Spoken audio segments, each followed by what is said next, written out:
Good morning, afternoon, evening. Welcome to the RotoPros.com best DFS show that just happens to start at 8 Eastern Standard Time. My name is actually Rob Diamond. It is me without the beard, without the hair. Lots of accidents happen. There's no turning back, so we just have to look forward, kind of like my DFS career, basically. So without further ado, Rad Rob Diamond on Twitter, Sir Robert on all the main sites. Let's get right at it. We got a massive NHL slate to get at tonight. I'm really excited for it. I think there's a lot of really sharp plays that we're going to be able to jump on that not many other people are going to be on, not many other people will see unless they're really looking deeply into the slate. I think there's a lot of mistakes on FanDuel in particular that we're going to be able to jump on, in particular on defense. I think there's a few defensemen that are way underpriced there. So yeah, let's jump right over there. As always, we'll jump onto the screen share here. Give everyone a little bit of taste of some Calvin and Hobbes, something to think about for a couple of seconds. Gotta love the Calvin and Hobbes. Okay, let's break right into this. DraftKings.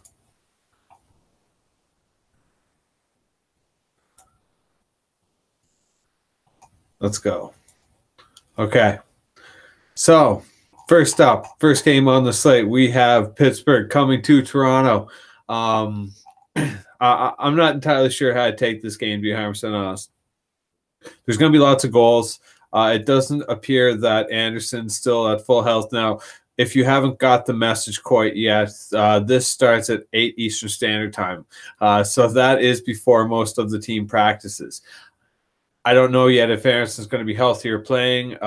It's safer to assume that he is, because even if he isn't, it just makes the goaltender situation worse. It already isn't in a good place for either of these teams. Matt Murray looks like he could be returning anytime soon here. He's ready. He sat out the last couple of games for DeSmith, who absolutely crapped the bed. So it's only a matter of time here before Matt Murray starts to find the net again.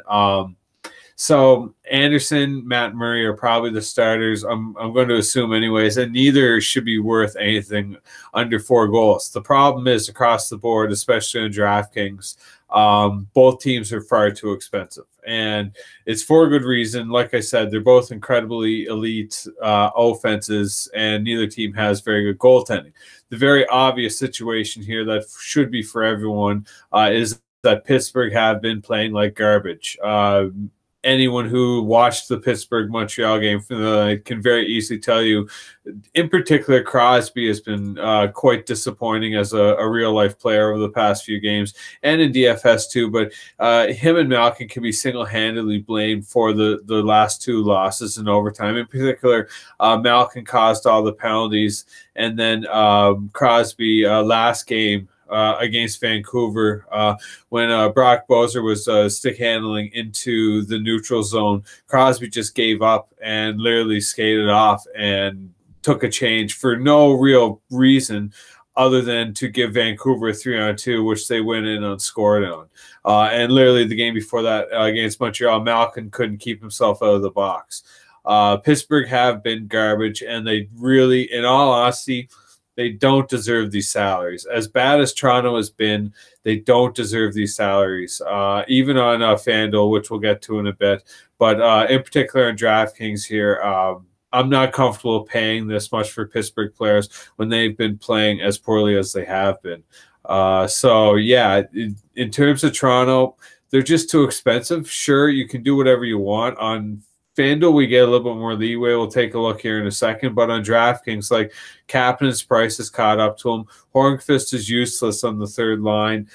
Maybe you can Kessel if you want a little bit of narrative, but I can't see any person in their right mind, like, let me rephrase that. Anyone who's playing DFS and of a rational mind will be aware of Phil Kessel's ability, the narrative of him going back to Toronto, everything. So I just can't see him being low owned in any setting whatsoever.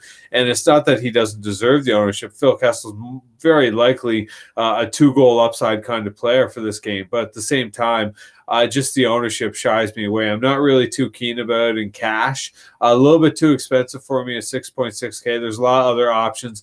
And in particular, I'm finding spending up at defense very, very viable this slate. But we'll get there.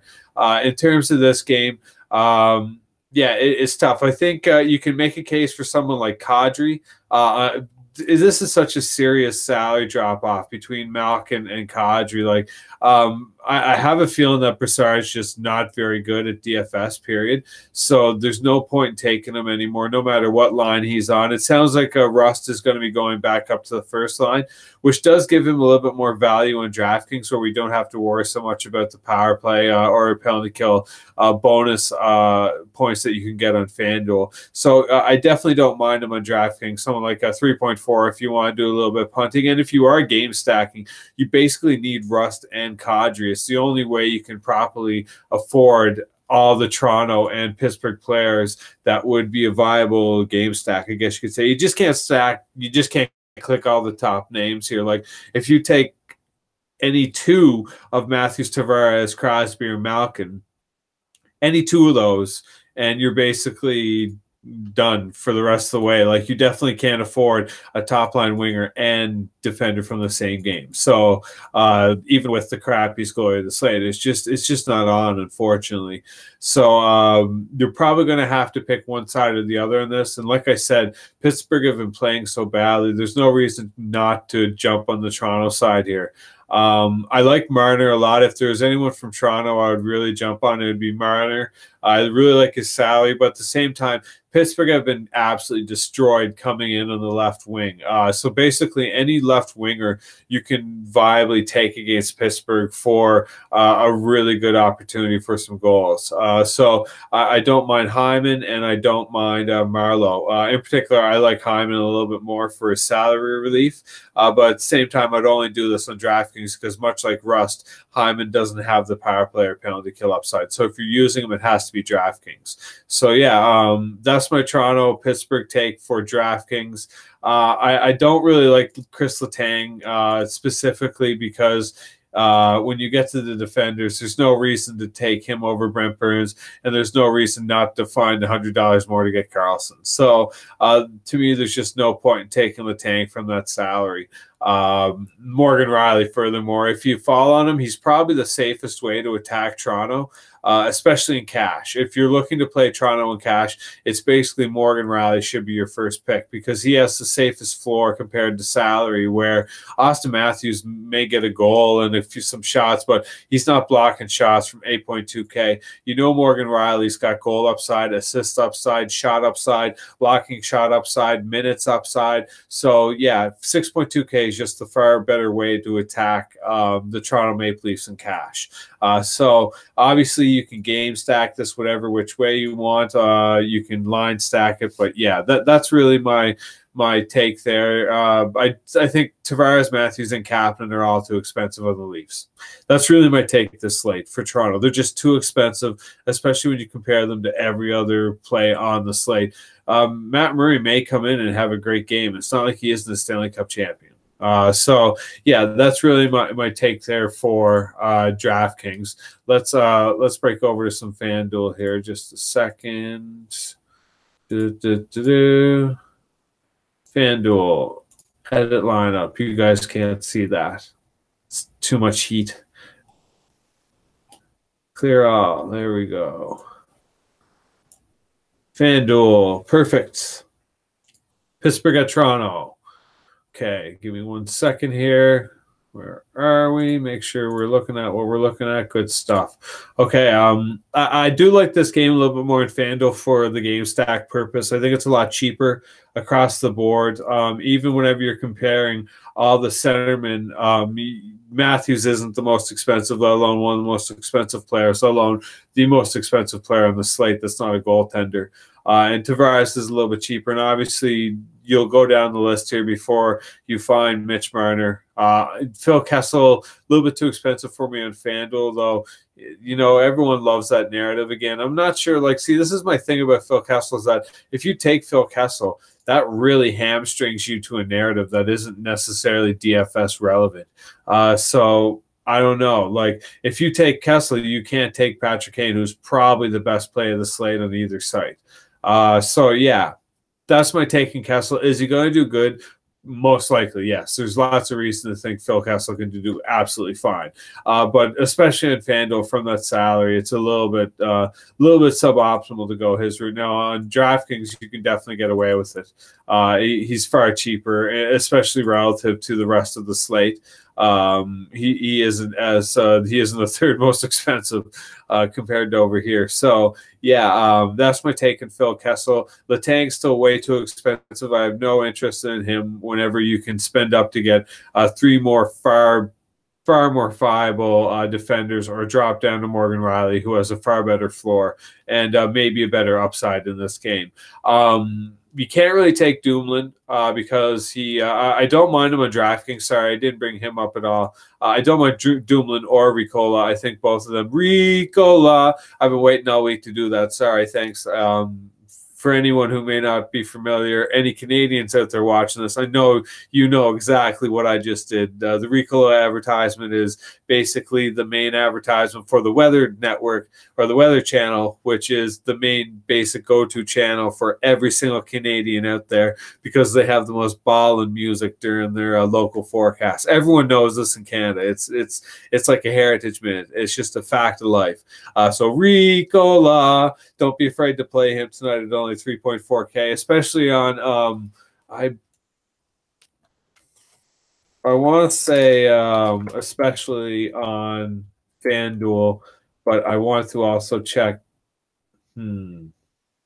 Excuse me one second here.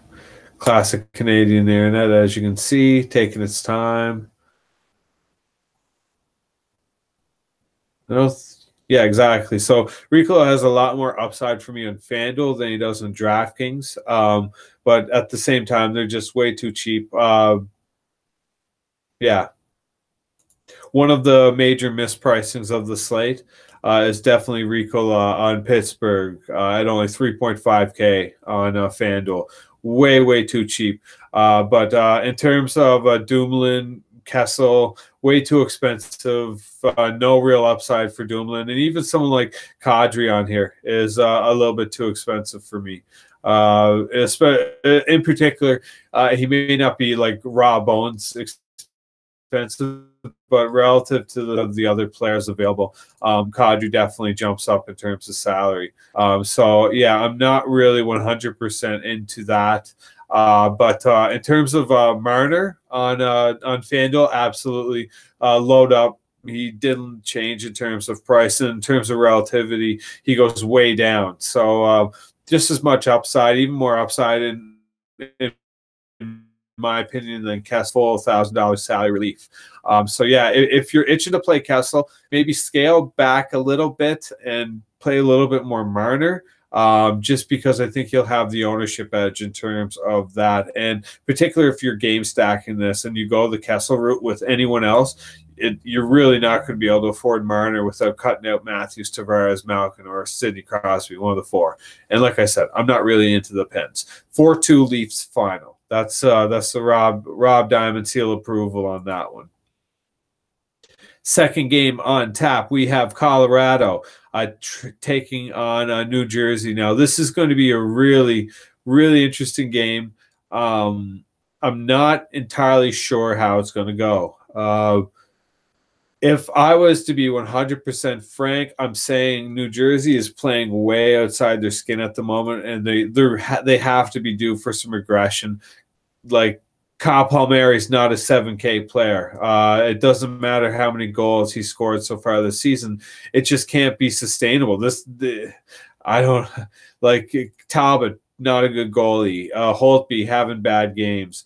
San Jose wasn't even that good. I think. Yeah, I can't remember if he scored both the goals or all the goals. Like, yeah, again, like Dallas, they were having their off game, and Miles Wood and Jamie Benn fought. If you didn't watch that fight, jump on YouTube, jump on hockeyfights.com, check out the Miles Wood versus Jamie Benn fight. Probably going to be one of the more exciting of the season. Really great. But yeah, Kyle Palmieri is a really good player, just maybe not 7K on DraftKings. I'd rather go to Taylor Hall if I had to. But even then, relatively compared to the rest of the slate, New Jersey don't belong here. Now, all that being said, Both these teams are in really good form. Both have really high salaries, so like I'm not super keen about like Nathan McKinnon. He's been my go-to obviously for cash all season for very good reason, because most slates he has one of the cheaper salaries for all like the major superstars of the league, and he's still just as an adequate of a superstar as everyone else, and maybe even gets more shots and a better floor for a cheaper salary. So yeah, the issue tonight is that New Jersey's just playing so well, especially at home, and Colorado is apparently starting Grubauer. And long story short, nope. Very simple, very definitive, a huge nope. If Grubauer actually does start, it saddens me to say that New Jersey are probably going to be worth their very inflated salaries. If you buy into the notion of buy high or buy low, sell high, I almost screwed that up and embarrassed myself. Buy low, sell high, which basically means that when people, or it's a stock theory, when stocks are way inflated, you want to get rid of them, and whenever they're super cheap, you want to buy them because then you get to take part in the rise. So ideally here you're looking at DFS, it works the same way. These are all stocks. Players are just worth stocks, and you have to consider whether or not Travis Zajac stock is actually worth 4K in this slate. And chances are it isn't worth 4K. It's probably closer to 5.5K. So like, is he a good play? Not overly, no. But if you're looking to really attack Grubauer, 4K is a really solid way to go about doing that, because Travis Zajac plays minutes. He isn't just some random guy in the league. Is he like a standout? By no means, no. But 4K, yeah, like again, like his whole line of Noason and Johansson. If you're going to play them, you have to do it on DraftKings. So neither Zajac nor Noason play on the power play, I don't believe. Zajac may. No, Day is. I'm going to talk about him in a second too. But you can use Johansson on FanDuel as a one-off too. We'll get there. But yeah, just that salary range is much more appealing. That drop-off, like we talked about the Leafs, remember? I'm really looking at that a lot this slate. I'm seeing that happening a lot with teams where the first line salaries are getting to the point where it's just they're too high, too buy highs. These are not Adam Thielens. For anyone who's playing football right now and seeing Adam Thielen at 8.4, 8.5K every slate and be like, oh man, should I do it again? The answer for him is yes, because he's Adam Thielen, and he's literally the top wide receiver in the entire league. Kyle Palmieri is not the top wide receiver, if you catch my metaphor there, in the NHL. And he's priced as it this slate. In fact, he's priced as a top 5. So yeah, the thing with Colorado is that they're playing with fire every night. Varmolov's an excellent option when he plays, just because he's going to see a gazillion saves every single night. That's not going to work for Grubauer. He's not going to make those saves. He's going to let in 4 goals. So yeah, New Jersey, do what you got to do. I'm not so high in Kincaid just because, again, McKinnon and crew, I think there's good names in there that can work.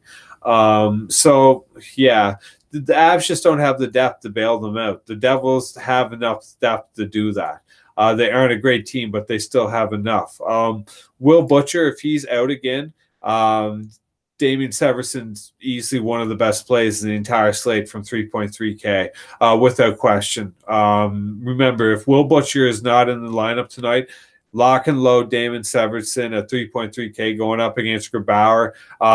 He's going to get a power play 2 minutes without or power play either 1 or 2. I would assume Vatanen would step up into 1 and he would slide into 2. But even in the case if he takes over 2, that's more than fine.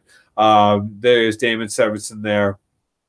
Again, he's not like a super floor play or something like that, but from 3.3K, there isn't really many things you need here. And look, all you need is 2 points. And as he's shown, he's had no problem doing that. Now, is this necessarily sustainable? Probably not every single game, but at the same time, I have no problem with that salary whatsoever in this game. Relative to the slate, absolute buy. But yeah, probably my favorite line to stack tonight on DraftKings is the Devils' second line of Zacha, Noensen, and Johansson. Like I talked about, none of them get power play minutes at all, so you really can't use them on FanDuel. But on DraftKings, when you need just a line to hit for one goal, yeah, you could probably easily get 10 fantasy points from them if they hit properly, and all you'll need is a goal and a few shots. And like I said, Grabauer, Colorado don't have the depth to compete. But yeah, I really like this line on DraftKings. Not so much in FanDuel, but yeah, line this up in DraftKings. Don't be afraid of it. New York Devils line 2. But from this game in general, I like Joe still. I think he's super viable. Power play 1, line 2. Is it my favorite play of the night? Absolutely not. Not at New Jersey going up against New Jersey. Not my ideal spot to attack, but there's no denying that's really cheap. I like Zajac an awful lot at only 4K. I really like Johansson at 3.8K, but really the guy I'm going to be attacking in either format tonight is the Devils player, the winger. Excuse me, where is he? Day, where is he at? I'm sure I'm like scrolling by him a million times.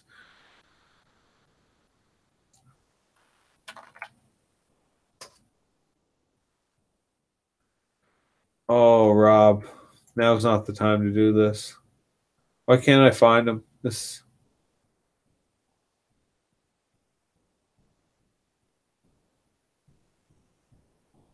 Jesus. Sorry. Gosh darn it. 3.2K, JS Day, Jean-Sebastien Day. The reason I'm so keen on Day is his shot count. Basically, he's walking points every single game from 3.2K. You can use this in either format. I really like it in cash. I think it's an excellent pivot from the Taylor Hall, Kyle Palmieri ownership that will be unnecessarily attached to those crazy salaries. Just drop down to today. Playing second line power play. He is playing fourth line, which isn't optimal, but honestly, the Devils are a 4-line team. They roll 4 strong all game. Everyone sees minutes. Jean-Sebastien Day is clearly the vocal point of that line and gets the shots. If the Devils power play 2 sees any time, he's probably going to see a little bit uptick in shots. And against Colorado, I don't see that really being a crazy ask. So a 3.2K Day is an excellent play this slate. I have absolutely no problem with that. But yeah, in terms of FanDuel, the Devils are much cheaper over here. Taylor Hall is still a little bit high, but like Kyle Palmieri, super viable on FanDuel from only 6.5K. You could even argue if DraftKings are right on their salary projection, this is another massive mistake this slate. That's if you agree with DraftKings. Maybe you agree with FanDuel and think that DraftKings overpriced Kyle Palmieri. So either or, it's not the worst play over here. I can think of worse, but yeah, it's the same idea. If you're going to play Palmieri, do it on FanDuel. If Butcher is in, don't play him on FanDuel. That's too expensive. There's way more better options over here on either format on many different teams. So yeah, Butcher just isn't on my radar over here. But honestly, probably one of the best FanDuel stacks this slate will once again be the New Jersey line 1 of Hischier, Hall, and Palmieri. Relative to the rest of the slate, they're incredibly cheap. Lots of upside at home. They may not draw enough ownership, and they don't dent your salary to the point on FanDuel. They don't dent it that you can't still get viable players the rest of the way, especially if you punt with some wingers and take only a half decent goalie. You can still get in one of the San Jose defenders and another really viable center. So Yeah, I have no issue with this on FanDuel. That's where you're going to have to play it if you're going to play Devils. But yeah, in terms of, I think Day over here is still just as viable. One of the cheapest. Excuse me, that's not Day. There he is.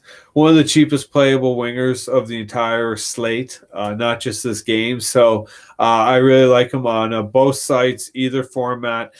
Get Jean-Sebastien Day and his two-shot floor from only 3.3K into your cards. I do see this as being a low-scoring game, despite the Devils still winning.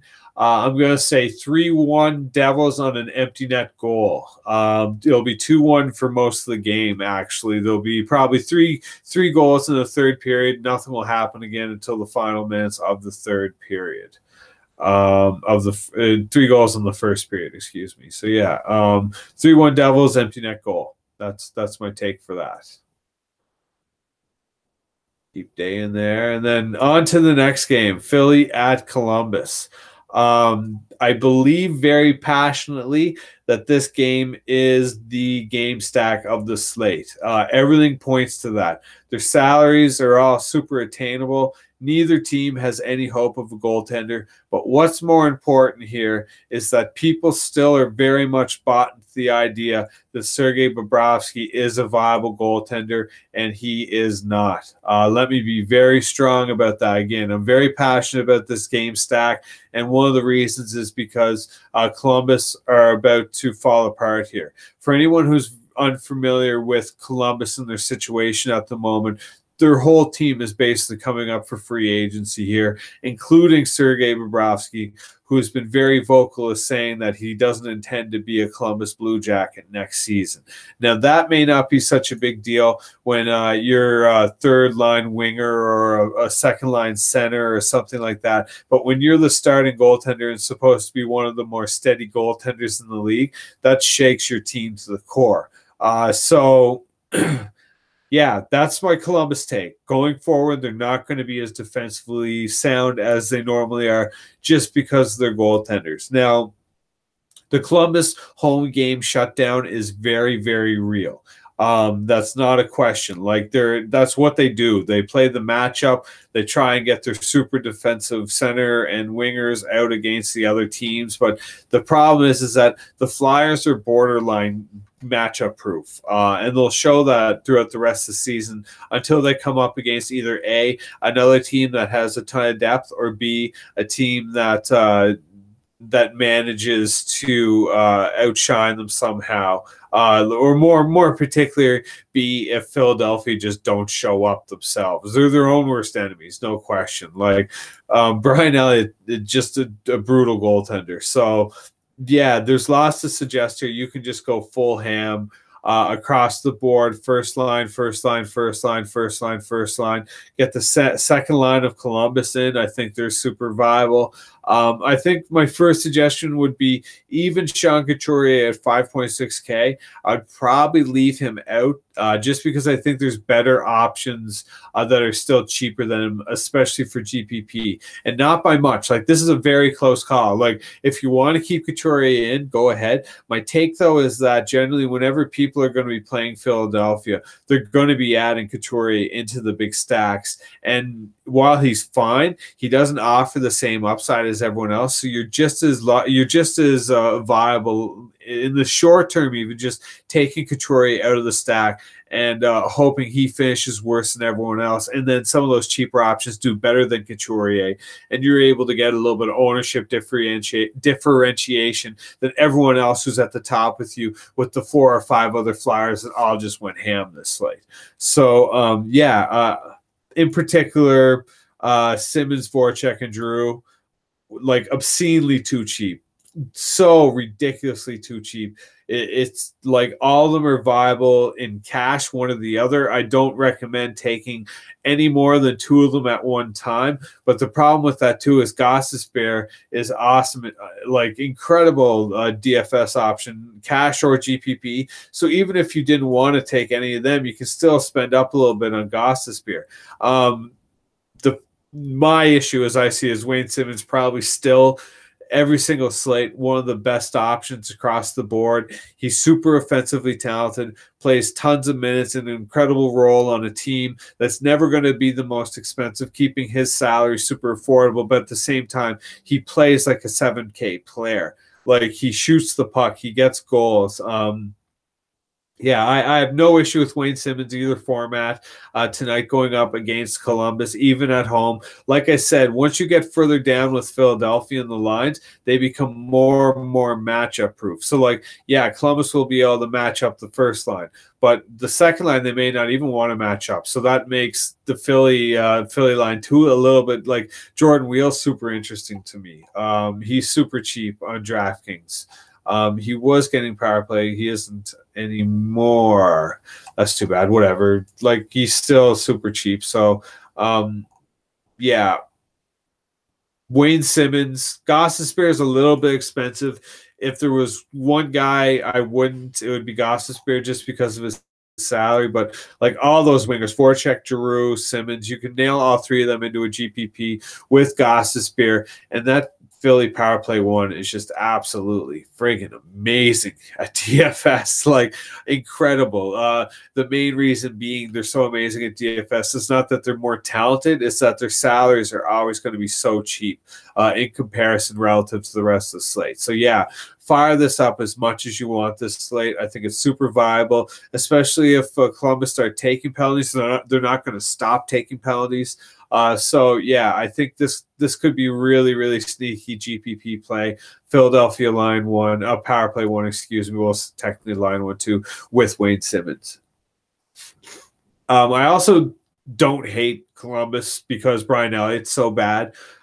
So yeah, I definitely think Dubois, the Dubois Werenski stack, that I kind of go back to every once in a while. It's a little bit expensive, but affordable. You can get Foligno in there at only 4.5K. I really like Wenberg. There's something about Wenberg's salary that's just standing out to me this slate. 4.3K going up against Brian Elliott can't be a bad thing when you're at home. Plays with really good line. Seeing power play 1 minutes.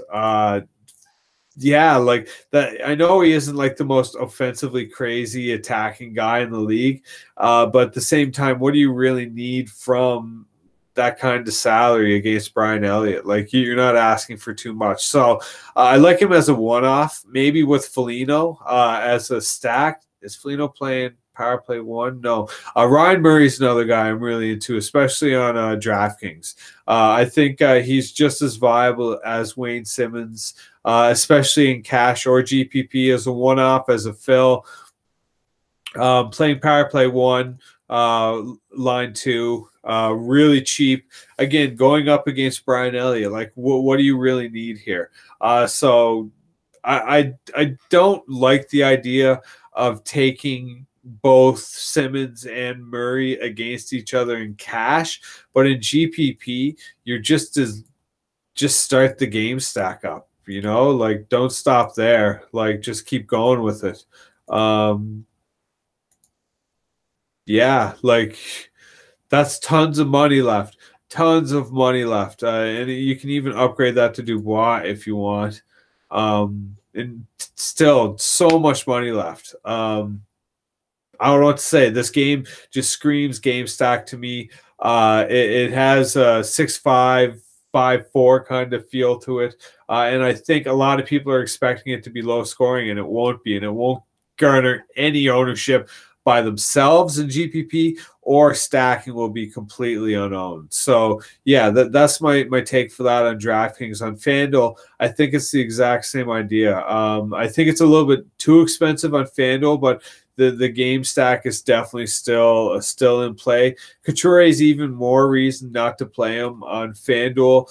Whether compare him to the rest of the slate, compare him to where he's at on the team, he just doesn't line up as that expensive. Like, more expensive than Jonathan Taves, Couture, Point, Draisaitl, Dubois, Carter, Hischier, Stephon. Tyler Johnson. Tyler Johnson. I'll say that name once more because I'm going to be talking about it a lot later. Tyler Johnson. It just doesn't make Tyler Johnson. It doesn't make sense to Tyler Johnson to spend that much more. So yeah, I don't understand taking someone like Couture and FanDuel when you can have someone like Tyler Johnson. But yeah, Simmons, Wenberg, Ryan, as far as I would go on FanDuel to those three. I think there's it's just so cheap. Like I don't get where these sites get off with Simmons putting them so cheap. Absolutely super viable, either format, matchup proof. Love it. I'm gonna say 4-2 Philly, 5-2 Philly, just because I don't think Columbus are going to stop taking penalties, and they're going to get really far behind, and they'll probably get a goal in the middle of the first period and towards the end of the third period, maybe both the goals in the third period. But yeah, maybe it'll be closer to a 5-4, 6-5 shootout, and the game stack will work. But yeah, I really like Wayne Simmons, probably one of my favorite players of the slate again. I know I say that a lot, but it's just I'm not sure what the word is. I want to say if there's anyone out there, if you aren't familiar with the Trailer Park Boys, I highly recommend you jumping on YouTube, anything Trailer Park Boys. It's the way of the road, boys. It's the way of the road. His salary every slate is just going to be too low. So you gotta jump on. So the way of the road. It's the way you gotta do it. So yeah, let's say 5 like that. 5-2, and Trailer Park Boys. That's the first two things I would take away from that game. Moving on, Detroit and Tampa Bay. If you haven't figured out already what I'm going to be talking about in this game, get ready because Tyler Johnson is definitely one of my favorite plays of this slate. Either site, either format, lock him in. Way too cheap. Playing incredibly well. Cheap compared to the slate. He's too cheap as is. Playing on a team that should absolutely blow out the worst team in the NHL. Yeah, what's not to love here? I don't know. He was already cash viable. That was even before his salary was too cheap and even before they were playing the Detroit Red Wings. So yeah, Tyler Johnson, get him into your cards tonight. My Rob Diamond seal of approval, absolutely player of the slate.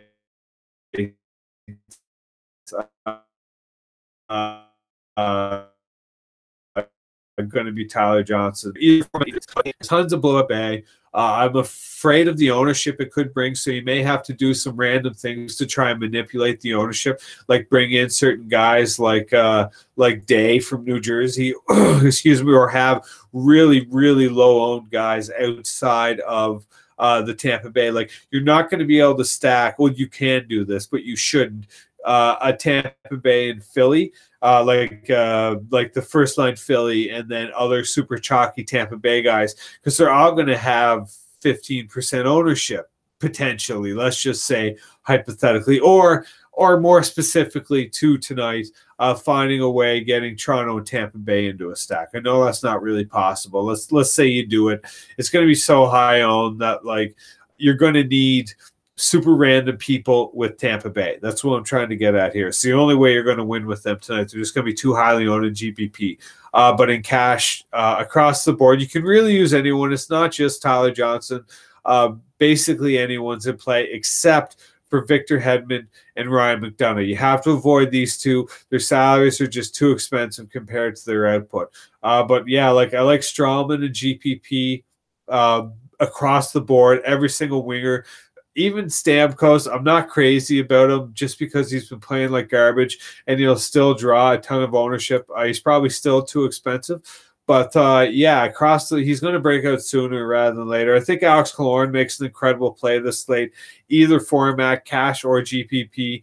Probably too cheap at 5.3K against against Detroit. The problem is that Johnson and Killorn do not play together at all, period. So while you may want one or the other, taking both isn't really necessarily stacking optimal, especially for GPP. For cash, that really doesn't matter as much. But I'm still not. I think there's a lot better ways to attack this game in cash than taking those two. Specifically, take one or the other. I do like Joseph a lot for GPP, particularly.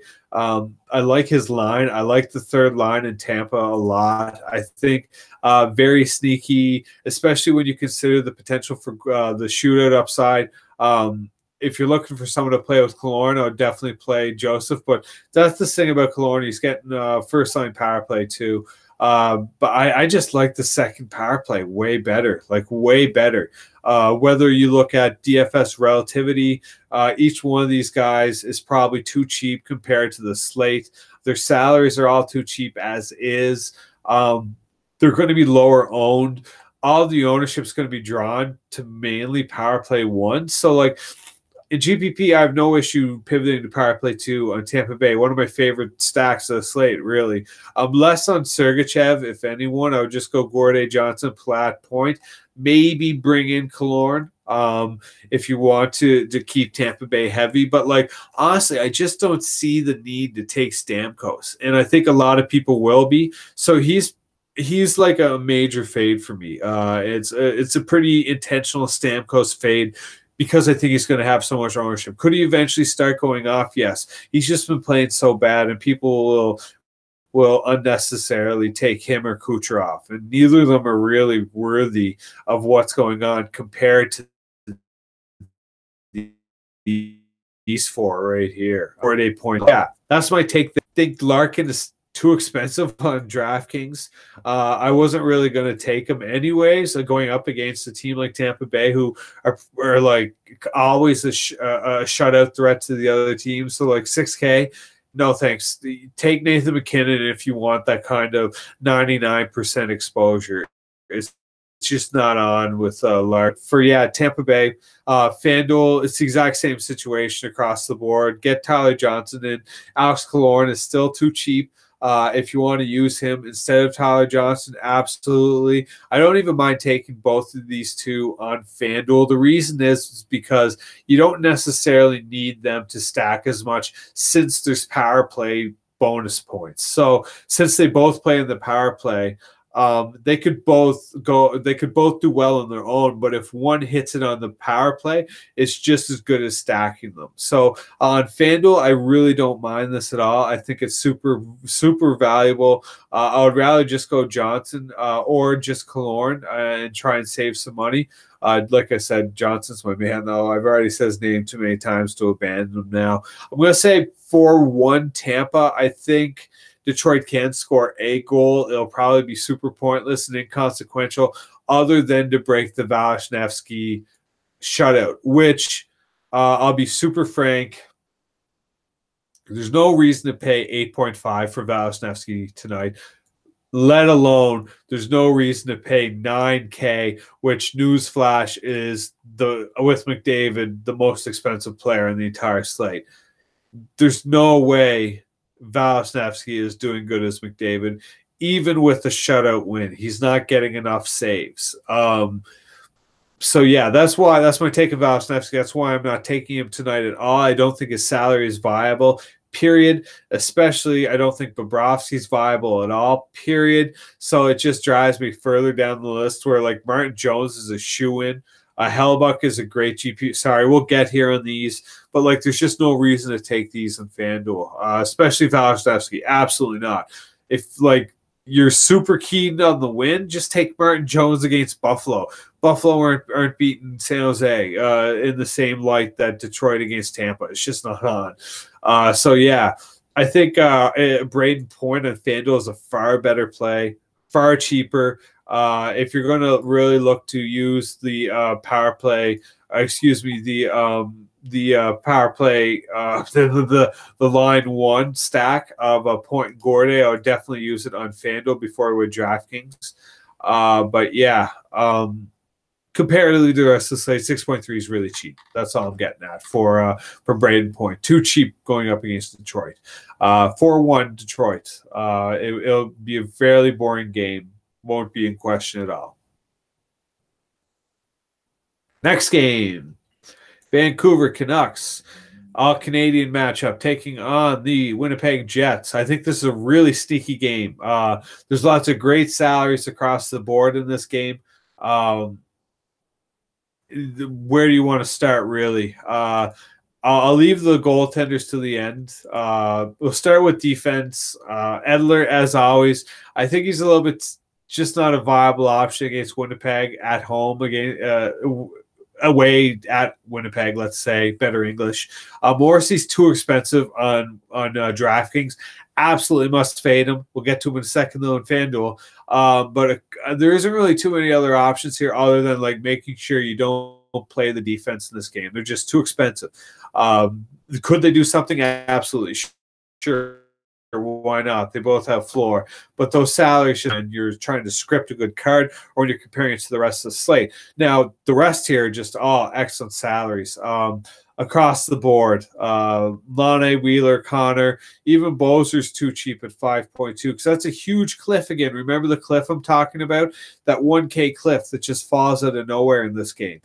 So I think that should be super indicative that there's some options here in Boser and Ehlers. I think they're super interesting. One of my favorite stacks this slate all around. I know I'm a little bit ashamed to talk about it because it isn't really that viable, but it's definitely going to be low owned, and it definitely could hit. It's Adam Gaudette and Louis Eriksson. Now, Gaudette's one of these last names that you may hear American announcers butcher, for example, the head coach of the Vegas Golden Knights right now isn't Gerard Gallant. It's a Gallant, Gerard Gallant.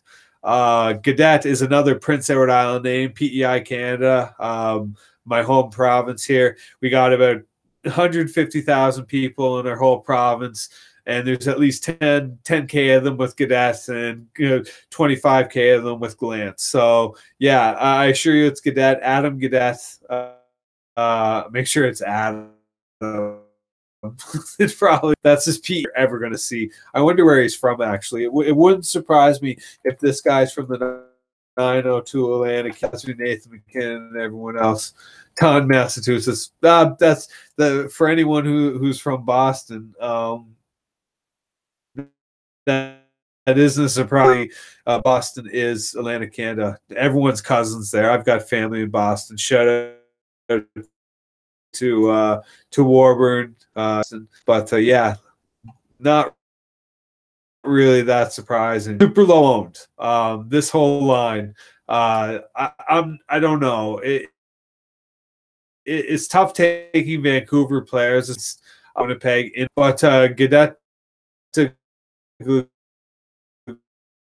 Godot, super to Eriksson could be super viable. Even taking all three power play one time. So yeah, that the Eriksson issue. Neither of them. If you're taking these two, you have to be super understanding that what's going to happen is you're probably not going to do very well.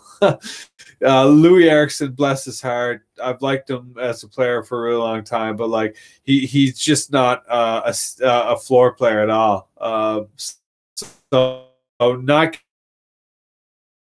getting minutes. You're asking a lot. Salaries, you literally one time, one goal, 6.8K combined salary. You're totally flying. You know what I mean? And you're able to get like literally anyone. You want to get Toronto, Pittsburgh game to go player, you're going to go with Gaudette and Eriksson. Is it the most viable of the whole slate? Absolutely not, in no way. But like, I guarantee you it's going to have no ownership, and I guarantee you if it hits in any way, you are totally set if everything else does what it's supposed to, which is the whole point. You're doing that to get high salaries. You're not just taking those two to start your card. You're filling them in to get the salary. So yeah, I think the Jets are super inexpensive across the board for a game stack, for a team stack. It doesn't matter. Scheifele, too expensive, too cheap again.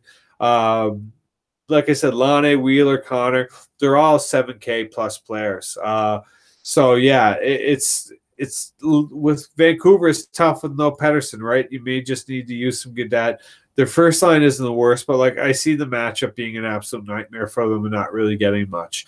Probably my favorite play from this game. I like it so much. I'm borderline cash on this.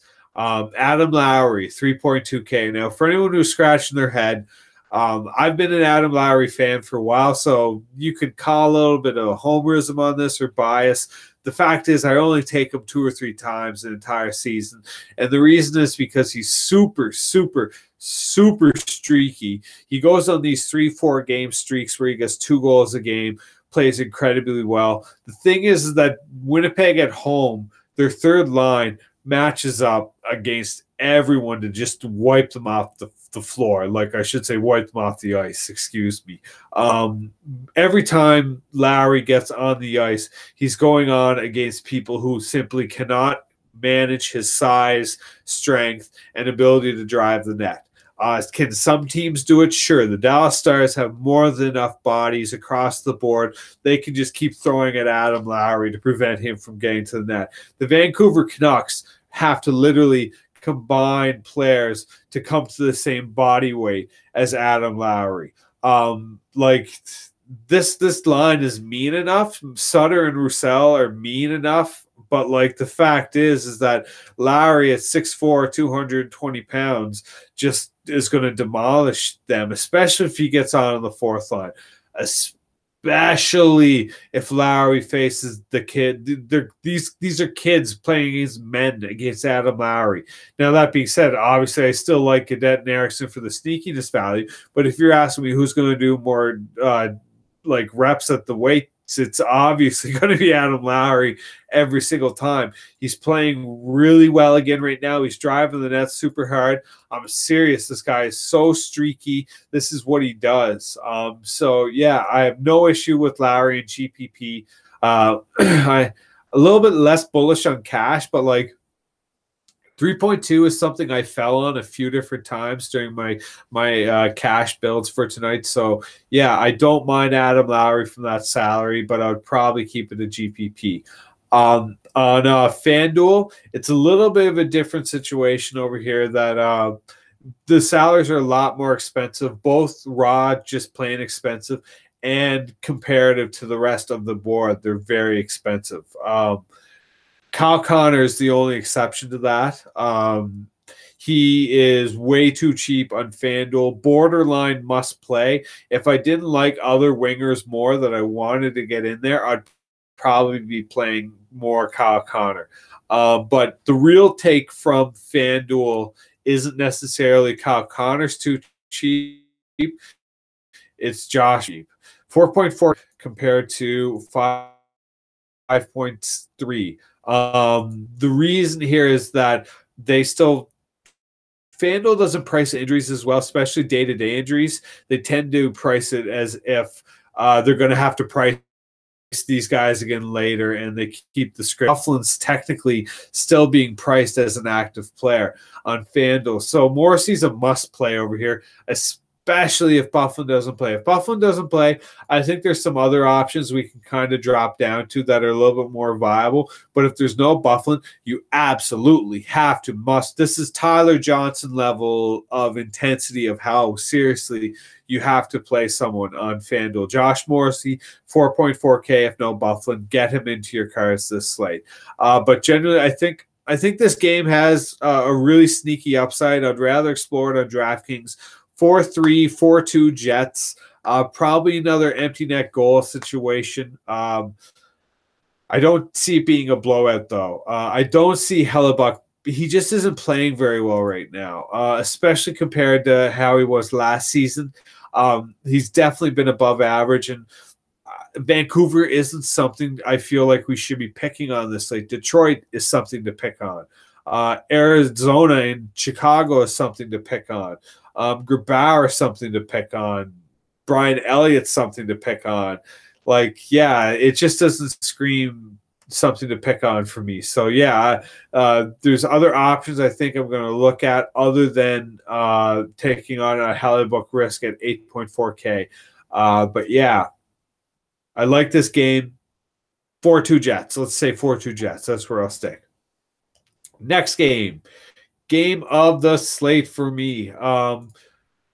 Arizona at Chicago. So if you are new to my videos, or you haven't read my articles, or you're just unaware of how much money I'm currently making from just playing players against Cam Ward every night, let me break it down for you. This wasn't that high. This was much higher until I had to buy new dress shoes for work. That was a bummer. Had to withdraw. But, like, I'm serious. Just take players against Cam Ward. It doesn't matter.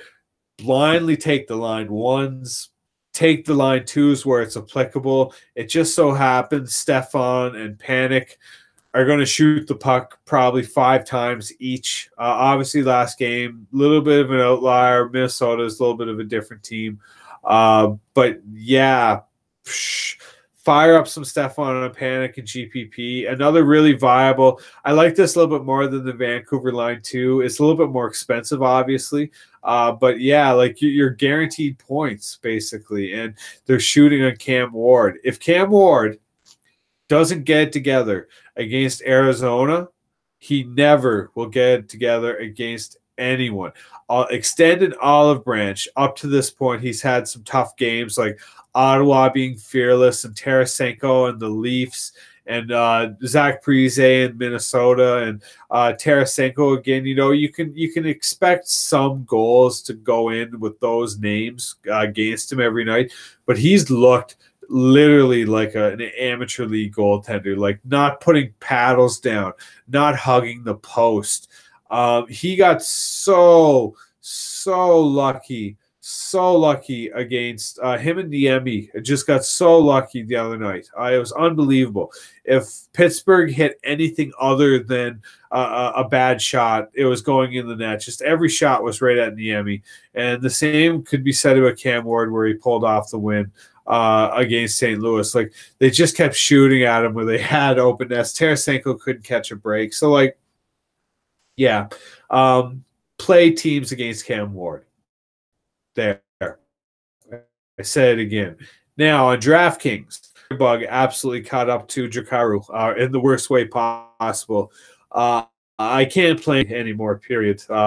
There's just way too many other players that you can spend up or spend down for in DraftKings. It just makes no point. But Patrick Kane, again, probably the play of the slate. Like, it's really hard not to take a guy who's going to take 7 shots on net against Arizona, of all teams, at home. So, yeah, is his salary like hamstringing? Absolutely. You take Patrick Kane, you're not really able to do a whole lot of other things. He's kind of the weight of your card. If you're taking him, he better show up here tonight. I don't mind DeBrincat as a really interesting pivot from 6.4K. I think with no capable goalies on either side of this game, any of the top line super viable minute players are all really in play here. Yeah, like I said, game stacks even on. This is a super game stack. If there's one player I'm cutting out, it's Keller. But yeah, don't forget De Gea. I keep saying De Gea as a David De Gea from the Manchester United English Premier League soccer player, John Sebastian Day. But yeah, this game you can absolutely 100% game stack. Exactly, like I said, leave out Keller, take some Panic in there. If you want to, I'd rather just leave the defenders for something else. But like, neither goaltender is in any way suggesting they're going to prevent all of these players from scoring goals. And in the very worst case scenario, you're looking at 2, 4, 7, 10, 15 shots on net in between them all. So yeah, I don't mind this for a game stack. If you're going to take Patrick Kane, it's him or nothing else. You know what I mean? Like, he basically runs your card. And against Arizona, it's probably not the worst idea. Yeah, like, Arizona are that bad, and Patrick Kane's playing that good.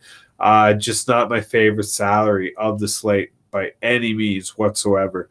But yeah, like I said, literally just go to leftwinglock.com or dailyfaceoff.com, learn the Arizona lines, figure them out, cut out Keller where you can, and just stack them, especially the power plays.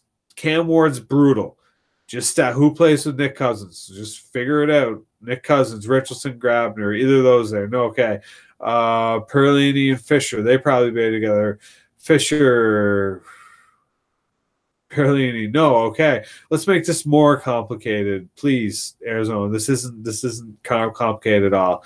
Okay, just stick with the power play one without Keller. Strome, Stefan, Panic, Ekman Larson. Even I wouldn't mind taking in Fisher too, especially on FanDuel. I think that could be super viable, just due to power play upside. But yeah, the FanDuel, the take here, really, if you're, like I said, Morrissey's super viable with no Buff. I don't think Buff's going to play, so I'm going to keep Morrissey in there. You have to play Jokeru on FanDuel. Like, the biggest mispricing of this entire slate is worse. I would have been saying this name a million times more than Tyler Johnson so many times if his last name was Johnson, and it's easy to say.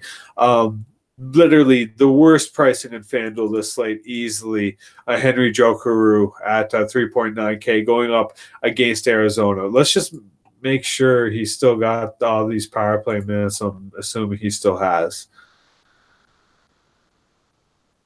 Line one. Like, are you serious? Going up against Arizona. There's a reason he's so expensive on DraftKings. I'm not even mad DraftKings priced him that much. I'm like, oh, they finally figured it out. He's finally at a normal place. So, like, this is way too cheap on FanDuel. You have to get him into your cards at FanDuel. No question. On top of that, what's even better, he stacks awesome with Patrick Kane. So it's like on FanDuel, there's literally no reason not to take Patrick Kane if you're taking Jokeru, because you're taking him to be able to spend up. So, like, it stacks, it works.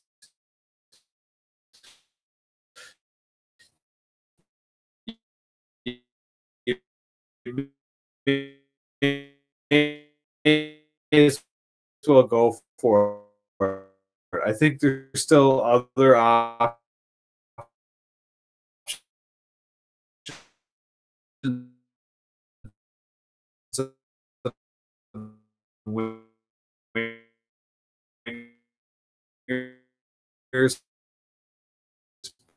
but yeah.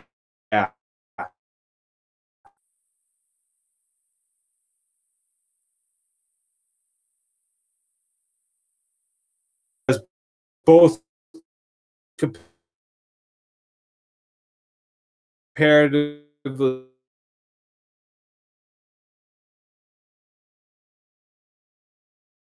over here, the DraftKings, Blackhawks, but you only need a goal from Arizona setting super, especially on FanDuel, especially on the power play.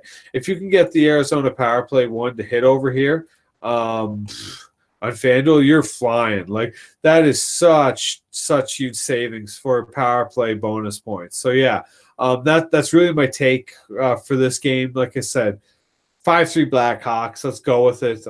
Cam Ward's still going to let in 3 goals. But yeah, Jokeru, play of the slate on FanDuel. You got to do it. Next game is Boston continuing their Western road swing, taking on the Edmonton Oilers. Now,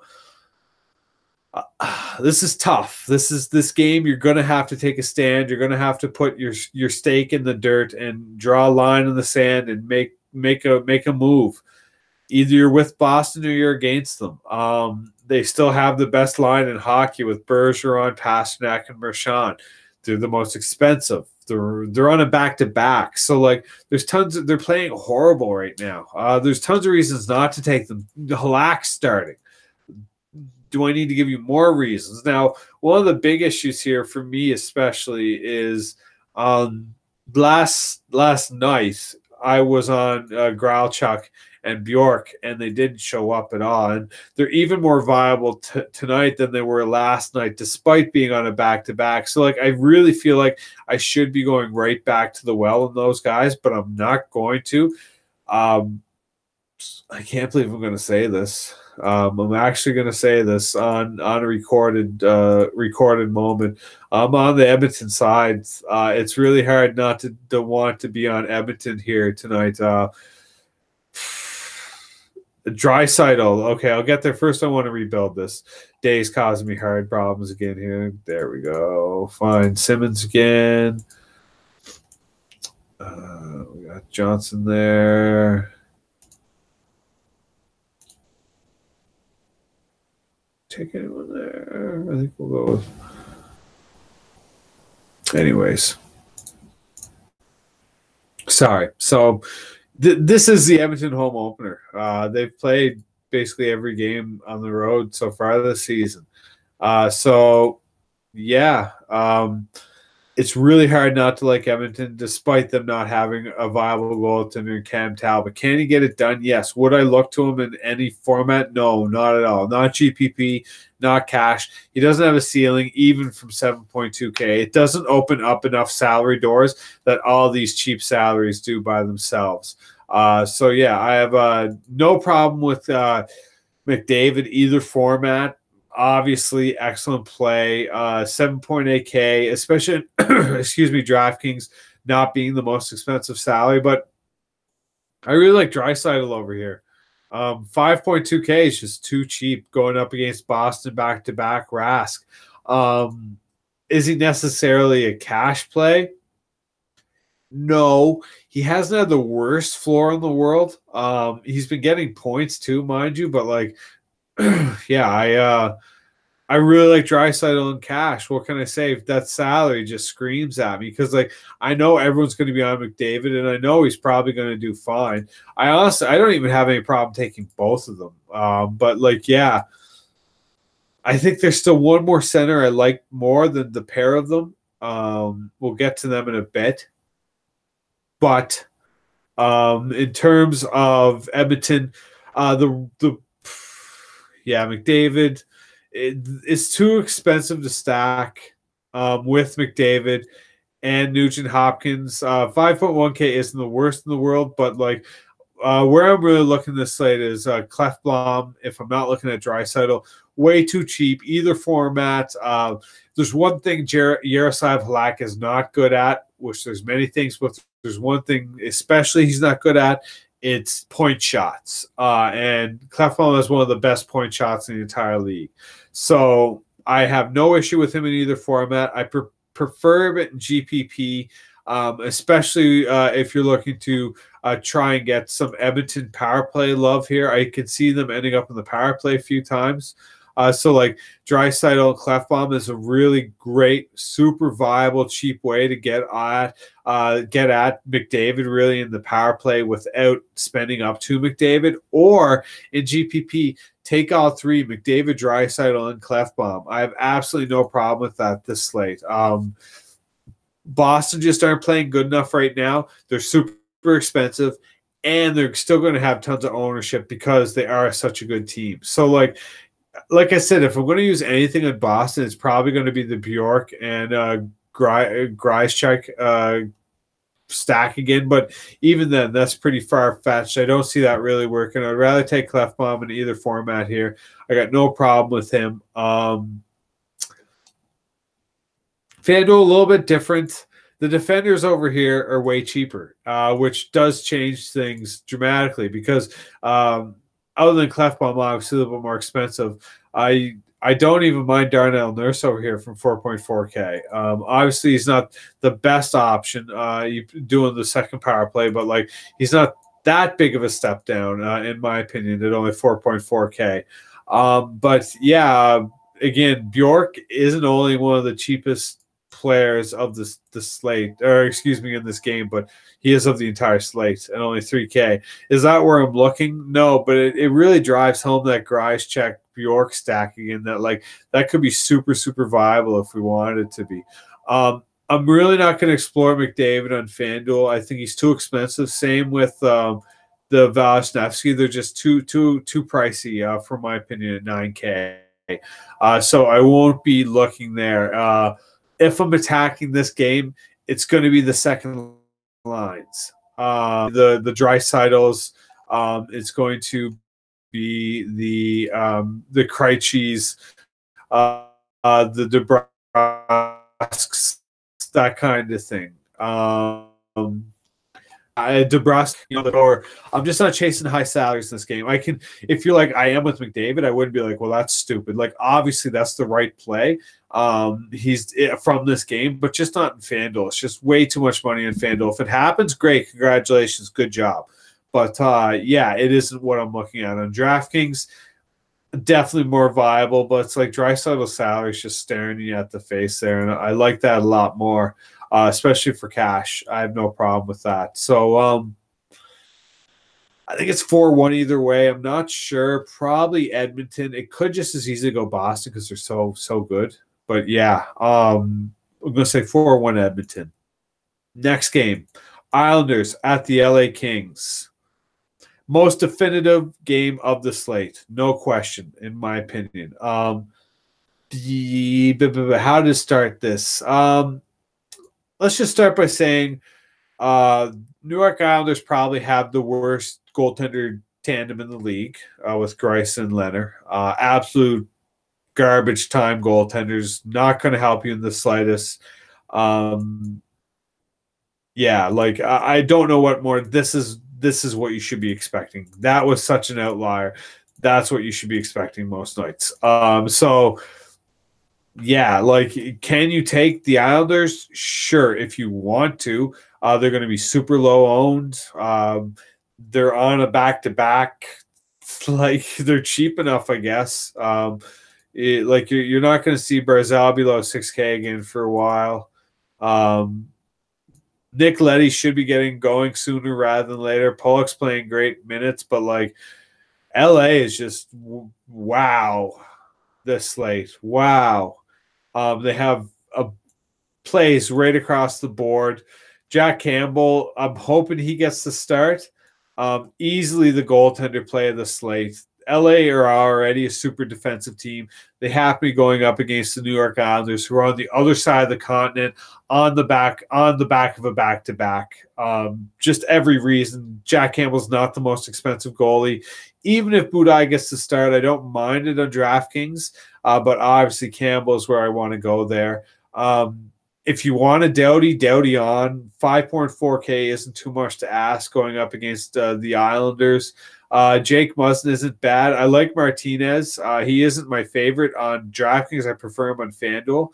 But Ilya Kovalchuk, you have to play Kovalchuk this slate at 5.9K on DraftKings. Like, literally, this is the mispricing of the entire slate for DraftKings. No question. It doesn't matter which goaltender they put up for New York Islanders. Kovalchuk stands to be multiple goal upside. Doesn't matter either or. So, yeah, get Kovalchuk into your cash cards. Find him into your GPPs if you can. I'm not crazy about Kopitar, but one guy I'm really interested in is Anderson Dolan. My concern with LA, especially LA in particular, they're one of the very few teams that like have no consistency to. Well, let me put it this way: they play late games more times than not. So what ends up happening is that they're never reliable on their lineups. Like, they're always putting in random people for this person and that person, and we're taking out Jeff Carter tonight for this person, or Kerr Footer, excuse me. Who's their? There we are.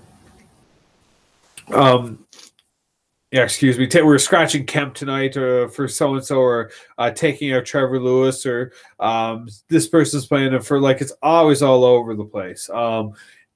Anderson Dolan is playing first-line power play with one of the most potent power plays in the league. And without question, the slate in the league across the board. So it's really hard not to take him from sub 3K in either format. I love his role, but he's just as likely to be scratched as he is to keep this holding position. So come late, if you notice Anderson Dolan is still in the active roster, he will be playing, is still playing on the power play. get him in there, either format. I even don't hate him with Kovalchuk, because like you can drop out Draisaitl, who's a decent play, but still going up against the Boston Bruins. Like they still are the Boston Bruins, whereas the New York Islanders, like 2.8K. What do you need from 2.8K? He isn't shooting the puck like Day or anything like that. He isn't necessarily a floor play, but that's all you need is like literally a few shots and you are fine, because it opens up every other salary door possible. And really, if you really are like gung-ho on getting in the super expensive Vasilevsky, then fine, take Dolan and Day and all the other cheapies and spend up a goalie. It just doesn't seem like the viable option to me this slate, especially with someone like Jack Campbell staring at you from like a sub 8K salary. So yeah, that's really my take from DraftKings on this. There isn't really that much difference over in FanDuel. Jack Campbell is still the goalie play of the slate. Now, the thing to watch here is that if at the start play him at 7, that's in 4 goals, LA should still win the game. It will be the most historic misprice of the season so far for goalies. Yeah, they obviously don't expect him to play. So yeah, an easy shot and an easy win for 7.4K.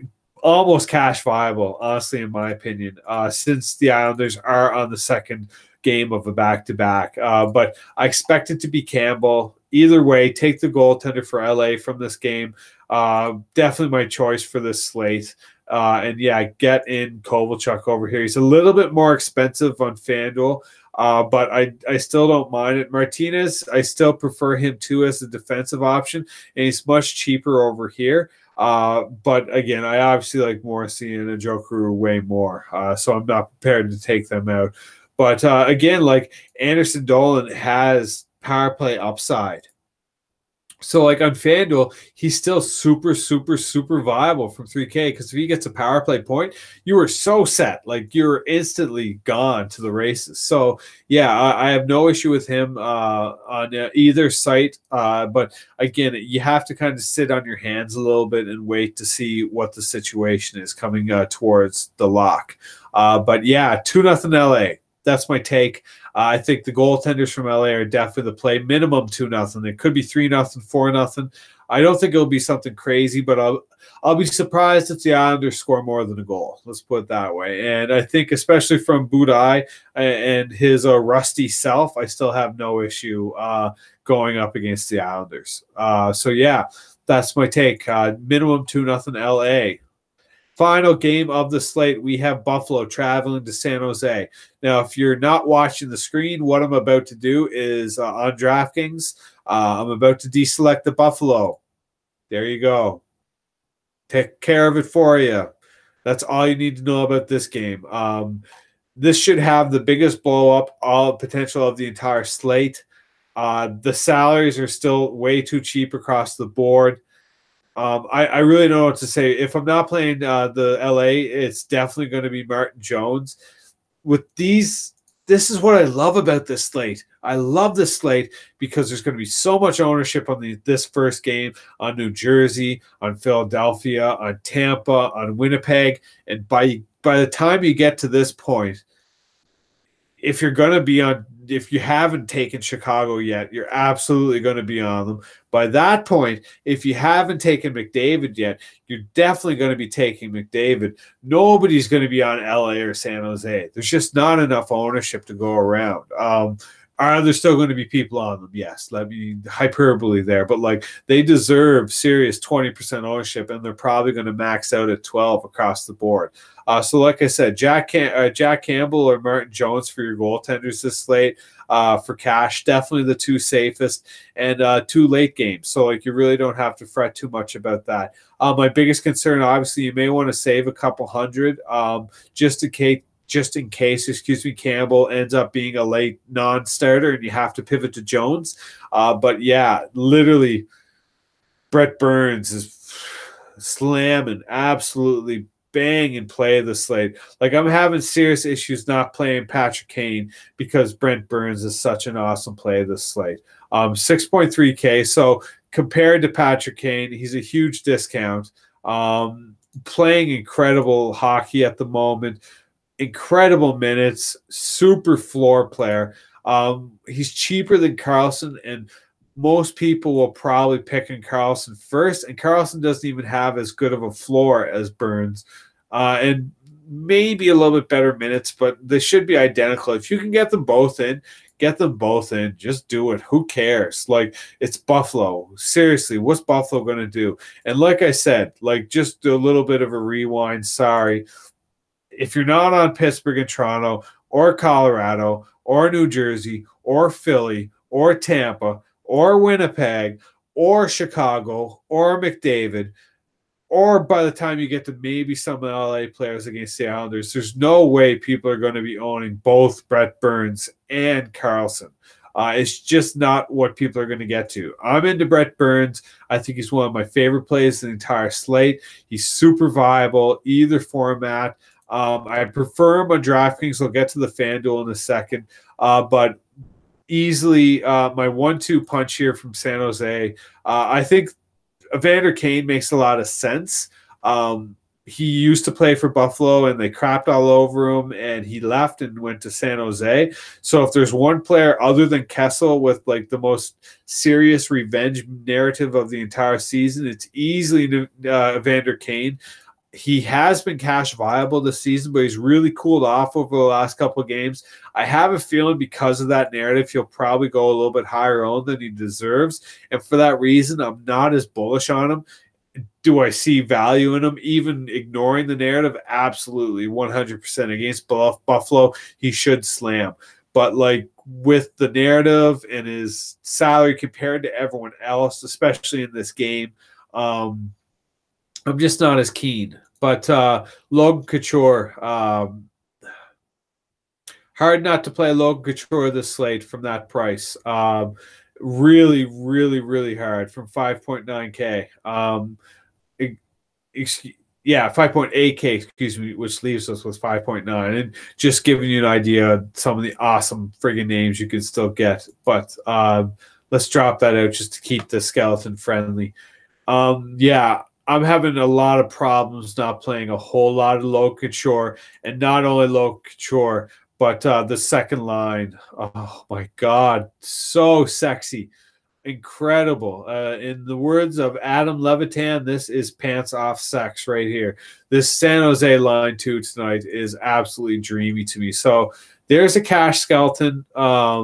If you're not watching and you're listening, Tyler Johnson, Logan Couture, Jean-Sebastien Day, Simmons, Kovalchuk, Clefboom, Burns. You can drop Clefboom to any other cheap defender, but for the moment, let's drop that and just say Campbell as the goaltender.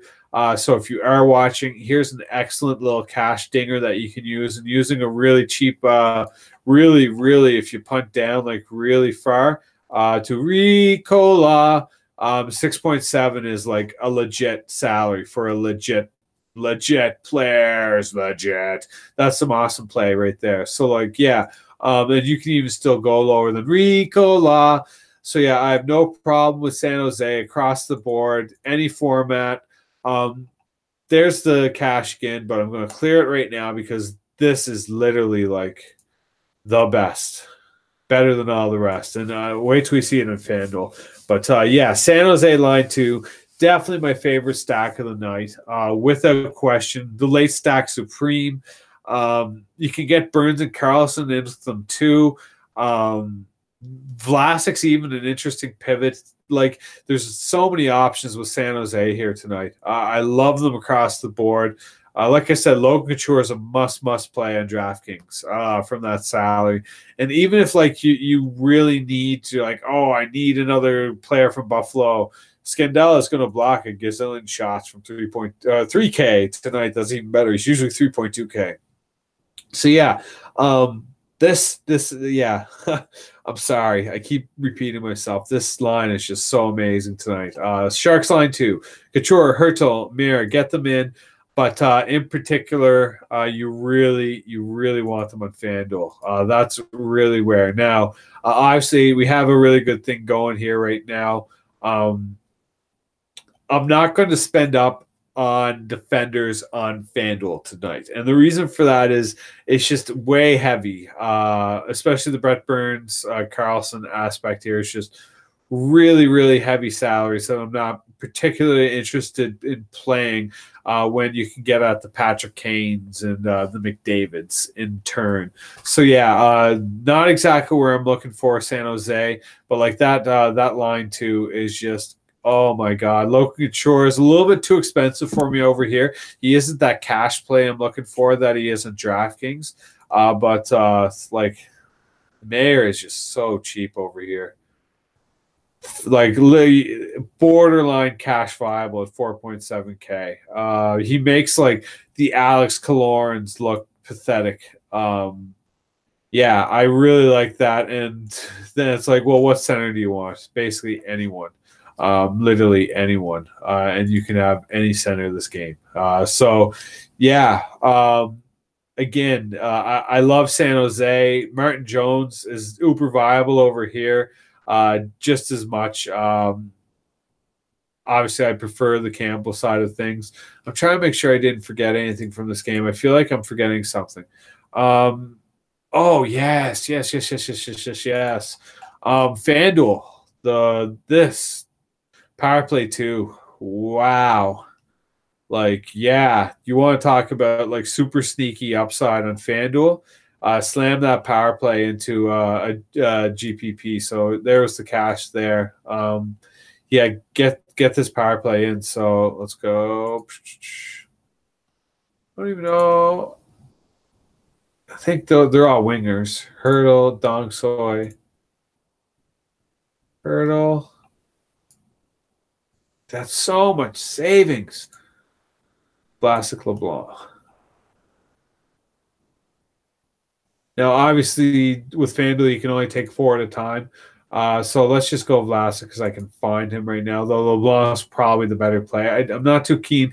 Then again, like honestly, no one will have literally all 4 line 2 San Jose wingers on FanDuel because there's no flex. So like you want to make sure you have the most unique card of the slate. And it's still viable, just slam in as much San Jose wingers as you can. Take all 4 San Jose wingers. But yeah, that's a great little stack right here. The Vlasic, Dong Soy, Mayer, and Hurdle from San Jose. Really, really cheap and still packs a lot of punch because on FanDuel, you get the upside, the bonus points for power play points. So like they're definitely not priced for that on FanDuel. One-offs, absolutely. Mayer, Donsoy, Hurdle, I'm not so keen on, nor Vlasic, but if you want to take Mayer or Donsoy in either format, I wouldn't talk you out of it. I think both of them are super optional. 4-0 Sharks, 5-0 Sharks. Could it get to 7-0? Sure. Do I think it would? It'll probably be 7-1 before it'd be 7-0. But yeah, 4-0 is where I'm going to settle for that. So yeah, that is my classic breakdowns. Let's take this back over. I'm going to take a really quick peek here to make sure I'm not missing any questions because, you know, my ego has to be calmed before I can properly process things. Oh, we're looking good there. No messages. Yeah, we're fire. So what I want to do now is the tiers for DraftKings. Really quickly finish up the video here. Just let me slide this over. That's last night's. You can look at last night's if you want. I was pretty bummed out by how some of the things turned out. But yeah, this is where I made a lot of my money last night in the showdown. Thankfully, that paid off. But yeah, last night was not a lot of fun. Yeah, let's see here. So yeah, tiers. Tier 1, Matthews, Bergeron, Kane, Pasternak. I love this right away because it's really simple. This isn't complicated at all. It's either Kane or Matthews. We can confidently say that on a back-to-back, going away from home, playing badly, we don't really have to worry about Boston players. Could they do it? Sure. If there was any doubt tonight would be the night. So yeah, I'm on Kane. You could go Matthews. The tiers this week is very stackable. If you go Kane, you can go Taves here. If you go Matthews in tier 1, you can very easily go Tavares in tier 2. If you go those two, you can go Riley just as easily. If you go those two with Kane and Taves, you can easily go to DeBrincat in the first 3. So I think it's very obvious the first 3 tiers should be built around Toronto or Chicago and taking either side of that. Now, if you're going to ask me what side, it's easily the Chicago side. They're going to be lesser owned, have far better upside than Toronto going up against Pittsburgh, even without the salaries. I'll take the ownership every single time for GPP. For cash, I probably wouldn't mind getting both sides of this. Honestly, I would prefer going the Kane Tavares route, but really, you don't even need Toronto here. You can just as easily go Kane Taves in cash or Kane McDavid in cash. I think both of them are super viable.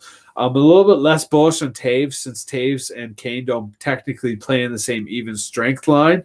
But yeah, I have no problem with any of those 3 or 4 names really in the first 2 tiers. And I'm going to avoid McKinnon tonight just because I think he'll still draw ownership and he's going up against a really stout New Jersey team.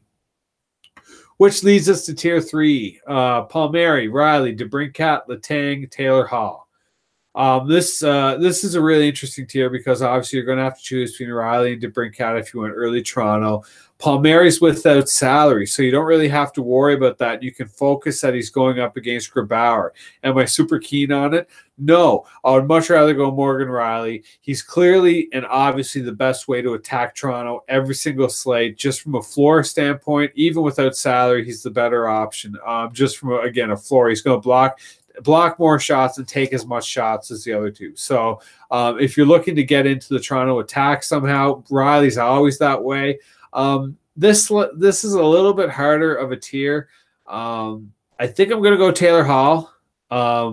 It's tough, but I think he has the best floor out of all of them, and he's playing the worst goaltender. And that's saying something. So it's a lot of its floor and less of its goaltender. But yeah, Taylor Hall for tier 3 in cash for me. And I already explained what you should do in GPP for those.